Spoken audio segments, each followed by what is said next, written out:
கூட்டுறவு வங்கிகளின் தங்க நகை கடன் தள்ளுபடி ஆகுமா? தமிழக அரசு குட் நியூஸ். நகைகளை அடமானம் வைத்து கடன் பெறுவது தற்போது மிகவும் எளிதாகிவிட்டது. அதிக வருமான சான்றுகள், ஐடி விவரங்கள் இல்லாமலேயே கூட நகை கடன் அடமானம் கிடைக்கிறது.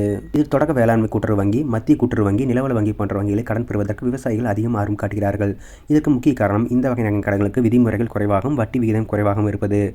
வங்கிகள் வட்டி விகிதம் மாற்றப்பட்டாலும் மொத்தத்தில் விவசாயிகளுக்கு வட்டி சுமை குறைவாகவே இருக்கும். மாநில மற்றும் மாவட்ட தலைமை கூட்டுறவு வங்கிகள், தொடக்க வேளாண் கூட்டுறவு கடன் சங்கங்கள், நகர கூட்டுறவு சங்கங்கள் விவசாயிகளுக்கு அடமானம் பெயரில் நகைக்கடன் வழங்கி வருகிறது. கடந்த 2025ஆம் ஆண்டு தங்கத்தின் விலை உயர்ந்தால் சென்னையில் ஒரு சவரன் ஆபரண தங்கம் ரூ.1,00,000 கடந்துள்ளது. இதனால் புதிய தங்கம் வாங்கும் போக்கு குறைந்திருக்கும். ஆனால் நகைகளை அடமானம் வைத்து கடன் வாங்குவோரின் எண்ணிக்கை அதிகரித்துள்ளது.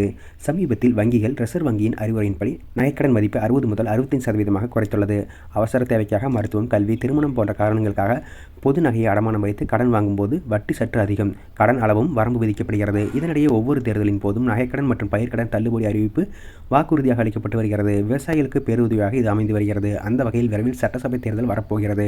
மாநில அரசுகள் நகைக்கடனை விரைவில் தள்ளுபடி செய்துவிடும் என்ற அபரிவிதமான நம்பிக்கையிலும் அடகு வைக்கிறார்கள். இந்த முறை தேர்தலில் தள்ளுபடி அறிவிப்புகள் வரும் என்ற எதிர்பார்ப்பு விவசாயிகளிடையே உள்ளது. இதனால் வேளாண்மை கூட்டுறவு வங்கிகளில் நகைக்கடன் பெறுவதில் விவசாயிகள் ஆர்வம் காட்ட துவங்கியுள்ளார்களாம்.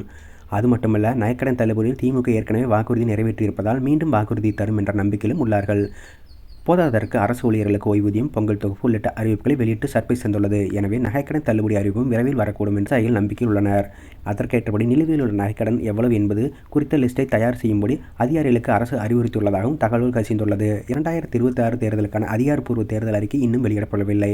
ஆனால் கடந்த 2021 தேர்தலில் 5 சவரன் வரையிலான நகைக்கடன் தள்ளுபடி அறிவிக்கப்பட்டு சுமார் 6,000 கோடி மதிப்பிலான கடன்கள் தள்ளுபடி செய்யப்பட்டுள்ளது. இதேபோன்ற ஒரு கவர்ச்சிகரமான அறிவிப்பை 2026 தேர்தலிலும் திமுக மட்டுமல்லாமல் அதிமுகவும் வழங்க வாய்ப்புள்ளதாக அரசியல் வட்டாரங்களில் பேசப்படுகிறது.